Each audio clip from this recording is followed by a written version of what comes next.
Okay. Ayan, isang magandang gabi po sa iyo, Captain Supremo Dado. Nandito po kami sa mga vloggers, lahat nandito po kami. Kukuha lang po kami ng reaksyon. Ano po ang inyong reaksyon doon, Captain? Si BBM kanina ay nagpalabas po ng isang pahayag na iniurong na raw po niya ang impeachment na inahain nila kay BP Sara.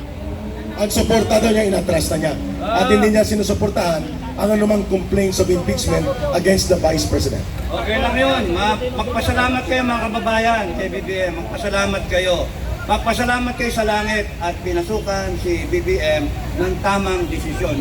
Sinasabi ko nga sa kanya huwag kayong magsabi na natakot. Kayo naman. Natakot lang daw! Yun, nilakas ko pa. Huwag niyo sabihin na natakot. Bigyan niyo siya ng leeway ng konting elbow room na kaya niya ginawa yon kasi nahimasmasa nakita niya. Dahil sa mga vlogger, pasalamatan natin mga vlogger, Yes! na sinasabi na mali yung kanyang naging reaksyon doon sa sinabi ni Inday Sara na hindi niya palalakpasin yon. Bakit nahimasmasan si BBM? Kasi yung pagsabi ni BBM na hindi niya palalakpasin yon at tatayuan nila yon na labag sa konstitusyon, hindi palalakpasin ng taong bayan yung gagawin ninyo. Yun. Kaya nahimasmasan. Nakita nila na mas makapangyarihan ang taong bayan. Kaya doon kayong maniwala. We the sovereign Filipino people, Constitution, we ordained and promulgated the Constitution. Hindi pwedeng baguhin ang Constitution ninyo. Hindi pwede. Kung hindi nyo niraratify, kung hindi kayo approve, bawat seksyon, bawat amyenda na gagawin sa Constitution, hindi pwedeng basta-basta palitan. Kung hindi pumayag ang taong bayan, ganon kayo ka-powerful. Powerful ang taong bayan. Nasaan ang gobyerno? Nasa ibaba ng konstitusyon. Ito ang presidente, yung judge, yung Supreme Court, yung legislative, nasaan ang armed forces at saka mga PNP. Makinig kayo. AFP at saka PNP, nasa ibaba kayo ng executive. So, isang dangkal ang layo sa taong bayan. We, the sovereign people, then the Constitution that we ordained, binasbasan natin. Binigyan nyo na hininga. Lahat ng nakalagay sa konstitusyon, yon ang kagustuhan ng taong bayan. Kaya hindi pwedeng baluktutin. Hindi pwede. At ang nagtatangka na baluktutin yan, kalaban ng taong bayan. Yun, klaro. Pangalawa, may tanong dito mula kay Bisdak para sa mga vloggers. Bisdak, go ahead. Bisdak, At ano po ang inyong gustong ipaabot sa grupo nila Captain Dado na dumalo ngayon sa It's a Shrine Vigil ng mamamayang Pilipino? Captain Dado, maraming salamat ho sa inyong kabayanihan at katapangan na nakasama po namin kayo ngayong gabi dito sa It's a Shrine. One time, big time. Kap, ito po yung katanungan ho. Ano ho ang inyong masasabi na itong NBI ay pinasumpina na ho si Vice President Inday Sara Duterte at bukas nga ho yung nakatakdang araw na dapat humarap si Vice President Inday Sara sa NBI. Kailangan pa bang humarap ni Vice President Inday Sara sa sumpina ng NBI dahil doon sa pag pinatay umano si Vice President Inday Sara ay meron siya umanong inuutusan na mag-revenge para sa kanyang kamatayan at hanapin si Martin Romualdez, Lisa Araneta Marcos at si Bongbong Marcos. Bago sagutin ni Captain Dado, idugtong na natin. Ngayong araw din po, Captain Dado, nag-file ang Philippine National Police ng criminal complaint kay Inday Sara Duterte for disobedience to lawful authorities. At ngayon ay may isa pang kasong ipapile sa pagtatangka sa buhay or attempt of assassination. Captain Dado, dalawang tanong yon. Bilang pangalawang pinakamataas na opisyal na halal ng mamamayang Pilipino, anong reaction sa ginagawa ngayon ng NBI at PNP? NBI, kung nakikinig kayo, tsaka PNP, yung liderato, At lahat ng gobyerno, buong gobyerno ng Pilipinas, lahat ng mamamayang Pilipino, binabastos yung boto nyo eh. Yun lang yun. 32 million na bumoto, bakit nyo pipirahin yung Vice President? No? Iikot ang gulong, huwag kayong nagpapagamit sa kabaluktutan nitong gobyerno. Babanatan ninyo ng ganong kaso-kaso, wala yun. Wala yun. Kayang-kaya ni Sara, depensa niyo sarili niya. Walang kaso yun. Ang kaso, yung gumamit ka ng droga. Yung magnakaw ka. Lander. Yung hayaan mo na may nakikita palang ginagawa. Yung magnakaw ng pera. Yun yung problema. Kaya ngayon, yung double standard na yan, natutuwa ba tayo? Hindi. Kaya kami galit. Malacanang, kaya kami galit. At kung hindi nyo pakikinggan yung sinasabi namin, yung hinaing namin, sasumayin kayo sa taong bayan. Magagalit kami. Magkakaroon kami ng People's Initiative. Magkakaroon kami ng People's Initiative. Magkakaroon kami ng People's Initiative. Magkakaroon kami ng People's Court. Alam niyo yung People's Court? Magkakaroon kami ng People's Audit. Trages. Anong gagawin ng audit? Yari kayong lahat, kayong mga magnanakaw. Yung salin ninyo at hindi tumugma doon sa mga pag-ari-arian yung relo, bag, damit, kotse, bahay, kondo, kahit sa abroad. Pagka hindi tumama, sisigilin namin kayo at magkakaroon tayo ng death penalty. Sa kagustuhan ng taong bayan. Anong Congress ang hinihintay natin? Anong Senado ang hinihintay natin? Ilang taon na yung binuro? 2004 pa. Yung Resolution 10. Isang ano lang yan ng kagustuhan ng taong bayan. Kasi gusto natin. Yun lang. Walang pwedeng bumaluktot sa taong bayan. Tandaan niyo yung kapangyarihan ninyo, mga kababayan. Huwag kayong patulog-tulog sa pansitan. Huwag kayong magpapataik sa mga tarantado na hinayupak ng mga buwaka ng inang yan. Huwag kayong mga... Sorry, nagmura ako. Nasa simbahan. Sorry po. Ha? Tanong pa sa'yo. Sige. Ito mga kababayan, we have to address the elephant in the room, so to speak. Nandito na mga retired officers, may mga general, may mga kapitan, may mga koronel. Malinaw ang binanggit ni former President Duterte. Makinig ko po, former Chief Justice Lucas Bersamin, na ngayon ay Executive Secretary. Hindi po ipinanawagan ni Pangulong Duterte na magkudita. Hindi siya nanawagan na mag-mutiny. Ang sabi niya, nagtatanong siya sa Armed Forces of the Philippines. Kaya niyo bang panindigan at tiisin na mayroon kayong Commander-in-Chief na nabubulit sa lulong o illegal na droga or drug addict president as Commander-in-Chief? Anong reaksyon niyo nito? Ito ba, Captain Dado, ay isang pang-uupak upang magkudita ang military na siyang tingin ngayon ng Malacanang kay Digong? Wala, mahina talaga utak ng mga nandun eh. Hindi yon inciting to sedition. Inciting to do the right thing. Yun. Yung sedition, aaklas ka sa gobyerno. Yung doing the right thing, sasamahan mo yung taong bayan.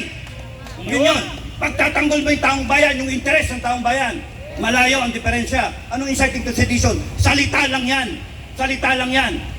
Yan, inimbento ng mga lawyer natin, ng mga judge natin. Bakit kayo nagpapa-under dyan? Tayo ang nasa ibabaw. Tayo, yung konstitusyon. Magkaroon kayo ng lakas ng loob. At kukuha kayo ng lakas ng loob sa bawat isa. Sa bawat isa. Ang ting-ting, yun yung prinsipyo ng Filipino Guerrilla Forces. Ang walis ting-ting, kunin mo isang piraso, bakliin mo kahit isang kamay, kayang-kaya. Pero yung isang buong walis ting-ting, bakliin mo ganyan, hindi mo kaya. Ang taong bayan, pagsama-sama, hindi mo kayang baliin. Isang malakas na pwersa yan. Kaya huwag kayo natatakot, mga kababayan. At yun ang sagot natin. Ang tao, ang bayan, hindi magagapi. Ang tao, ang bayan, hindi magagapi. The people united will never be defeated. The people united will never be defeated. Captain Dado, may tanong sa'yo. Sir Dado, Chris Lumban po, tanong ko po sa inyo, nangangamba po ngayon ang mga retiree ng mga military po kasi ang kanilang pensyon ay nangangamba din po na naubusan na ng pondo. Ano po masasabi niyo po Ang dito? masasagot yan ni Commander Bukay, General Metran. Okay, ako ang sasagot doon. Nangangamba? Dalawa yan. Nangangamba? Talagang nangangamba kami. Ilang taon na lumipas yan. Hinahabol ko ang 4.9 billion na karating na ito sa Pangulong Marcos, kay Senador, Secretary Lagdamio, at saka sa ARTA, at saka sa Ombudsman, at saka kay National Defense Secretary Teodoro. Ako mismo ang lumalaban dito. Anong nangyari? Wala na ako natakbuhan. Kawawa naman ang Pilipino. Wala na tayong tatakbuhan. Saan ba tayo tatakbo ngayon? Sa Filipino Guerrilla Forces, tayo magkaisa. Ituloy natin bukas. Dahil yung sinasabi mong pensyon, nananawagan ako sa Chief of Staff, yung 4.9 billion na hinahanap ko, ang gusto ko lang ipaliwanag nyo. 2017 pa yan, hindi nyo pa nilalabas. Pinarating ko na yan sa Pangulong Marcos, sa kanyang bayaw na Martin Araneta. Hanggang ngayon, ni puta kayo. Ay, si Bal, sorry Panginoon, nasabi ko lang to dahil sa sama ng loob ng mga pensioner. Pensioner! Mga pensioner! Kailangan samahan nyo naman ako! Nag-iisa lang ako! Yung isang, nandito kayo, ay, nandiyan ka pala. Isang general sumama sa akin. Sinamahan ako after 1 week. Umatras. Ang problema pa lang ngayon sa administrasyon. Alam niyo problema sa administrasyon? Ha? Kaya wala na tayong kakampi. Alam niyo bakit? Lahat bayan magmula sa Supreme Court. Ang ginagawa nila, asa na Supreme Court? May kumikilos pa sa Supreme Court? Wala ba? May nagtatanggol ba sa atin? Kahit press releases lang? Wala!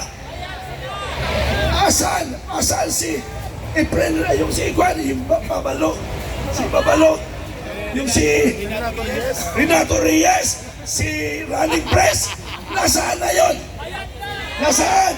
Bakit wala siya dito? Nabayaran na! Siya, ha? Nabayaran na! Nabayaran na! Lahat ng Partido Komunista ay bayad na! Ang problema lang, linggo-linggo sa kamundukan ng Samar, nag-iinkwentro. Ang problema, ang taong bayan nasa baba, ang biktima ang nasa taas, nagpapakasarap. Kaya sa bayan ng Pilipino, mga mamamayang Pilipino, yung mga nanonood dito, ang mga nakikinig sa ating mga vloggers sa YouTube, tulungan nyo kami iparating ang lahat ng nangyayari sa bansa, ang korupsyon, ang adik, ang abuso. Sino ang nag-abuso ng batas? Sino? Ang Kongreso. Iputa kayong Kongreso. Hinahamon ko nga si Tambalos-Los. Magsuntukan na lang kami. Okay. Kaya gusto namin doon sa Kongreso dahil hahamonin ko sila ng suntukan. Huwag lang sa Kongres. Kasi, bakit? Delikado makuntim ako. Pero kung sakaling makulong ako, yes or no? Wala akong sasagot. Pupunta na lang ako ng kulungan. Pero hindi ako kukuha ng abogado. Kung sakali ako iparesto, never! Hindi ako kukuha ng abogado. Kahit bigyan na ako abogado, bahala na ako mabulok. At kayo taong bayan, sundan nyo ako sa kulungan. Pwede ba? Pwede! Magkaisa tayo! Magkaisa tayo sa kulungan! Kaya ba tayo magpakulong lahat? Kaya ba? Kaya! Okay, sa bayan ng Pilipino, salamat! Salamat sa kulungan! Last question, dahil mayroon pa po tayong mga programa bukas. Mas malaki, mas matatag at mas nakakayanig na pagtitipon bukas. Last question para kay Captain Dado at sa grupo nila sa Filipino Guerrilla Forces. Intindihin nyo na po na mayroon pa silang mga meeting na pupuntahan. Go ahead, BMR Jones. Ayan, Captain Dado. Ito, reaction uli. Maraming salamat. Reaction uli, Captain Dado. Yung kahapon sa Quadcom hearing, nandun po, umatin po yung AMLAC. Pinasinungalingan po lahat ang mga nilapag or nilabas ni Trillanes na mga papilis nung nakaraang Quadcom hearing. Ano po ang inyong masasabi na ito pa lang si Trillanes ay napakasinungaling? Final question mo na ito and then panawagan ni Captain Dado sa Tangbayan para bukas Okay. at sa susunod na araw. Ano yun yung isang parte, bakit lumusot sa Kongreso yung ganong tanong at ganong ebidensya na hindi naman na-vet, hindi yung veterinaryo, yung na-vet, na-verify kung tama o mali. Hindi pwede kung, pare, ito, ganito, ano ba ebidensya mo? Mayroon kang pinakita, and then tatanggapin natin. Hindi yun, kasi naninirang puri kayo kahit sinong tao, mali yun. Hindi tama yun. Ngayon, pumasok yung AMLAC, sinabi, hindi totoo. Kaya lumalabas, perjury pa, yung nagsasabi ng ebidensya. Sinabi ng AMLAC, yun ang katibayan na hindi totoo. Kaya dapat makasuhan ng perjury si dating Senator Trillanes. Sorry Sunny, no? Pero yun yung reality eh. No? Si Senator Sunny Trillanes, sa tingin ko naman, meron pang natitirang kabutihan sa kanya. Kahit sa tingin niyo wala! Nagulat ka eh. Nagulat ka eh. Merong natitirang ano yan kasi kahit pa paano may dinaanan yan. Kaparte yan ng ating history. Pero ako mas interesado sa history na ginagawa ninyong lahat. Kayong lahat, mga kababayan, you want to be part of history in changing this country, be part of history. You change this country. Laban lang kayo. Huwag kayong matatakot. Captain Dado, habang nandito ka, No. aawitin natin ang Pilipinas kong mahal. Oo. So everybody, please stand up. Lapit po kayo. Samahan natin ang grupo nila Supremo Captain Dado, General Simoy, Colonel Mitran, and the rest of the Filipino Guerrilla Forces, retired military and police officers na nandito. Samahan niyo po ako, si Ka Eric, madamdaming pag-aalay ng awitin sa gabi ng pagpupuyat at gabi ng pagbangon ng kasaysayan ng mamamayang Pilipino. Ready? Kung pwede po ang mga cellphone muli, pailawin dahil wala na tayong kandila.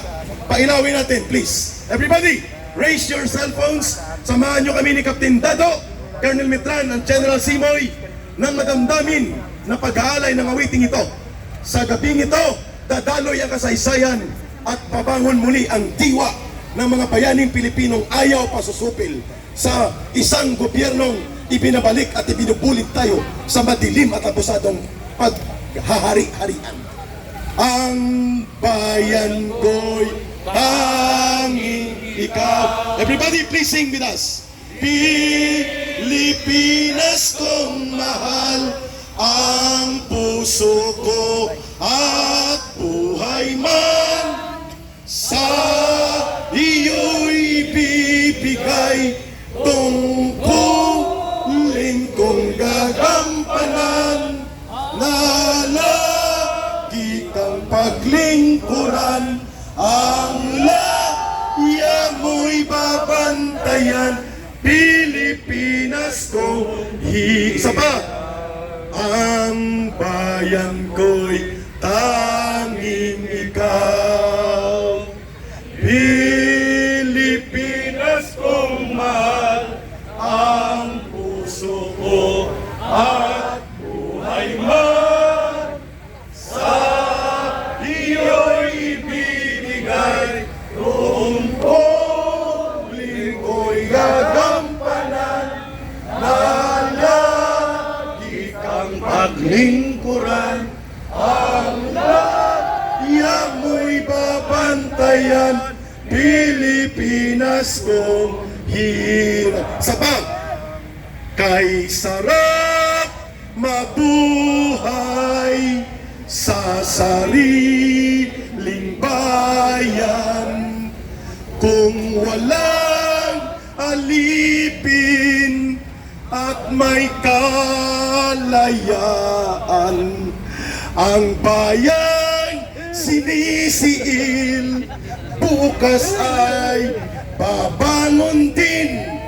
Ang silangay pupula sa tinyas ng paglaya. Go!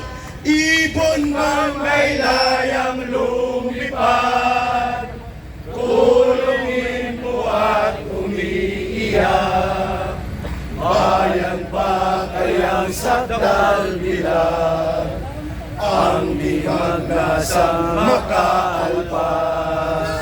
Pilipinas kong minumutya, bugad ng luha at talita. Aming adhika, makita kang sakyan. Aming adhika, makita kang sakyan. Laya. Mabuhay ang sambayan ng Pilipino. Mahalin natin ang bansang Pilipinas. Walang ibang magmamahal nito, kundi tayo ring mga Pilipino.